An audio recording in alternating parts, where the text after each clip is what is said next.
जय हिंद दोस्तों, एक बार फिर से स्वागत है आपका हमारे official YouTube channel SK Jobs Gyan में। तो दोस्तों, इस वीडियो में हम बात करने वाले हैं office of the district and session जज पलवल हरियाणा के द्वारा पोस्टें जारी की गई हैं, जिसमें आपको क्लर्क की पोस्ट जारी की गई है और इसके साथ ही आपको स्टेनोग्राफर की पोस्टें जारी की गई हैं और आपको इसके साथ ही ड्राइवर की भी पोस्टें जारी की गई हैं, जिसके बारे में हम आगे आपको वीडियो में डिटेल में जानकारी देने वाले हैं। तो दोस्तों, सबसे पहले बात करते हैं क्लर्क पोस्ट की। तो इसमें आपको टोटल 22 पोस्टें दी गई हैं, जिसमें जनरल के लिए 10 पोस्टें रखी गई हैं, एससी ऑफ हरियाणा के लिए 3 पोस्टें रखी गई हैं और बीसी ए और बीसी बी के लिए 2-2 पोस्टें रखी गई हैं और पीडब्ल्यूडी जनरल कैटेगरी के लिए 1 पोस्ट रखी गई है और ईएसएम में जनरल के लिए 2 पोस्टें हैं, एससी के लिए 1 है और बीसी ए कैटेगरी के लिए भी 1 पोस्ट रखी गई है। तो दोस्तों, इसके बाद बात करते हैं स्टेनोग्राफर ग्रेड 3 की, जिसमें आपको टोटल 13 पोस्टें जारी की गई हैं, जिसमें जनरल कैटेगरी के लिए 7 पोस्टें हैं, एससी के लिए 2 पोस्टें हैं और बीसी ए के लिए भी 2 पोस्टें दी गई हैं और बीसी बी के लिए 1 पोस्ट दी गई है और इसके साथ ही आपको ईएसएम कैटेगरी में जनरल कैटेगरी की 1 पोस्ट जारी की गई है। तो दोस्तों, इसके बाद बात करते हैं ड्राइवर की, जिसमें आपको टोटल 2 पोस्टें दी गई हैं, जो कि दोनों ही जनरल कैटेगरी वालों के लिए दी गई हैं। तो दोस्तों, अब बात करते हैं इसकी एजुकेशन क्वालिफ़िकेशन की। तो इसमें जो आपकी क्लर्क की पोस्ट है, इसमें आपकी ग्रेजुएशन होनी चाहिए बैचलर ऑफ आर्ट्स, साइंस या कॉमर्स। तीनों में अगर आपकी ग्रेजुएशन है तो आप इसके लिए अप्लाई कर सकते हैं। तीनों में से एक में आपके पास ग्रेजुएशन होनी ज़रूरी बताई गई है।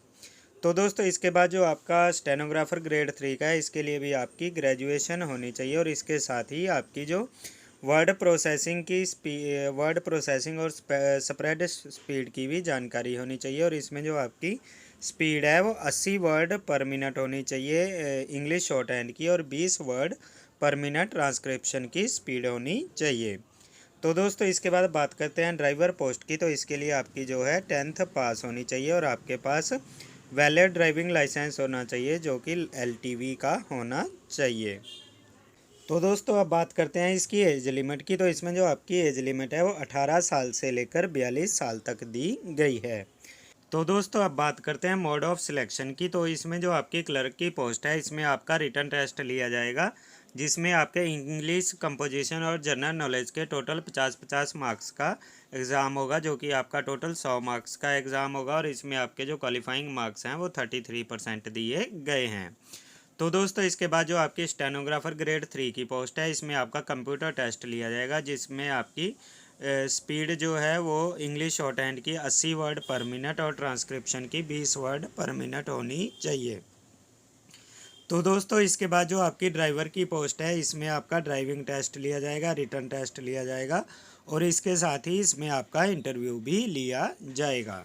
तो दोस्तों, इसके बाद जो आपका डेट एंड प्लेस है रिटन एग्जामिनेशन की या फिर ड्राइविंग स्किल्स की या इंटरव्यू की, वो आप इनकी ऑफिशियल वेबसाइट पर जाकर चेक कर सकते हैं। इसमें आपको इसकी ऑफिशियल वेबसाइट भी दी गई है।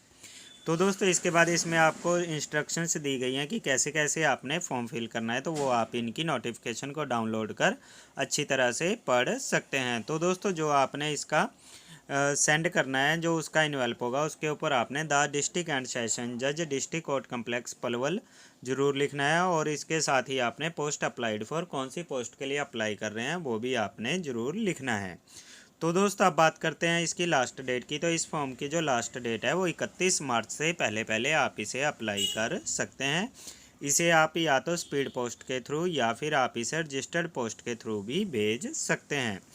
तो दोस्तों, इसके बाद बात करते हैं कि आप ये जो इसका एप्लीकेशन परफॉर्म है वो कैसे फिल करोगे, तो उसके बारे में भी हम आपको इसी वीडियो में बताने वाले हैं। तो दोस्तों, इसका जो एप्लीकेशन परफॉर्म है वो आप इनकी official website district court Palwal से ले सकते हैं। वहाँ पर इसकी नोटिफिकेशन दी गई है, वहाँ से इसकी नोटिफिकेशन को डाउनलोड कर उसमें आपका लास्ट पेज इसका फॉर्म का दिया गया है, तो आप वो यहाँ से डाउनलोड कर इसका प्रिंट आउट निकाल कर अपने पोस्ट के लिए अप्लाई कर सकते हैं। तो दोस्तों, अगर आप तीनों पोस्टों के लिए अप्लाई करना चाहते हैं तो आपको इसके लिए तीनों के लिए अलग अलग एप्लीकेशंस भरने पड़ेंगे। तो दोस्तों इसको एप्लीकेशन भरने के लिए आपका जो है सबसे पहले application for the post of, अगर आप क्लर्क के लिए भर रहे हो तो आपने यहाँ पर क्लर्क लिखना है। अगर आप स्टेनोग्राफर के लिए भर रहे हो तो स्टेनोग्राफर लिखना है। अगर आप ड्राइवर के लिए भर रहे हो तो यहाँ पर आपने ड्राइवर लिखना है। तो दोस्तों इसके बाद यहाँ पर आपने जो है coloured passport size photograph paste करनी है। तो दोस्तों इसके बाद जो आपका सब्जेक्ट है इसमें भी आपने जौन सी पोस्ट के लिए आप अप्लाई कर रहे हैं वो आपने यहाँ पर लिखना है। तो दोस्तों इसके बाद आपने नेम ऑफ़ कैंडिडेट अपना नाम लिखना है कैपिटल लेटर में। इसके बाद आपका फादर नेम या हस्बैंड नेम आएगा वो भी आपने कैपिटल लेटर में ही लिखना है।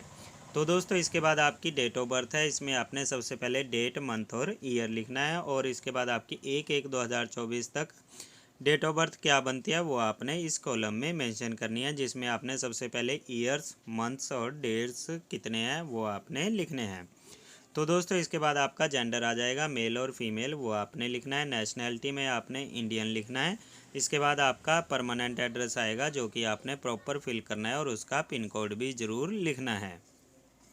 तो दोस्तों इसके बाद जो आपका पोस्टल कोड है वो आपने ज़रूर लिखना है। यहाँ पर आपने पोस्टल कोड जिस एड्रेस पर आप डाक चाहते हैं वो आपने लिखना है और उसका भी पिन कोड आपने ज़रूर लिखना है। तो दोस्तों इसके बाद आपकी कैटेगरी का ऑप्शन है तो आपने यहाँ पर कैटेगरी भी ज़रूर लिखनी है।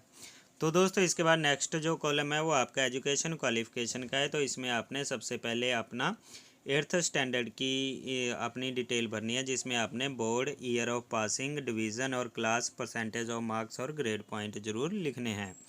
तो दोस्तों ऐसे ही आपने इसमें 10th की, +2 की, ग्रेजुएशन की वो आपने सारी डिटेल फिल करनी है। तो दोस्तों इसके बाद जो आपका एक्सपीरियंस है, अगर आपके पास कोई एक्सपीरियंस है तो वो भी आप यहाँ पर मेंशन कर सकते हो। तो दोस्तों इसके बाद आपका कॉन्टैक्ट नंबर या मोबाइल नंबर का ऑप्शन है वो आपने ज़रूर लिखना है। इसके बाद अगर आपकी ईमेल आईडी है तो वो भी आप यहाँ पर मेंशन कर सकते हो। तो दोस्तों इसके बाद आपकी डिक्लेरेशन है तो यहाँ पर आपने अपना नाम लिखना है। इसके बाद अगर आपका सन ऑफ, डॉटर ऑफ या वाइफ ऑफ है उसके ऊपर आपने क्लिक करना है और यहाँ पर नाम लिखना है। तो दोस्तों इसके साथ ही डेट, प्लेस और यहाँ पर आपने अपने सिग्नेचर करने हैं। तो दोस्तों इसके साथ जो भी आप डॉक्यूमेंट लगाओगे उसे आपने से अटेस्टेड करना है। और जैसे जो भी आपका एजुकेशन का प्रूफ है या डेट ऑफ बर्थ का प्रूफ है, आधार कार्ड है या फिर आपका वोटर कार्ड है, वो आपने इसके साथ ज़रूर लगाना है।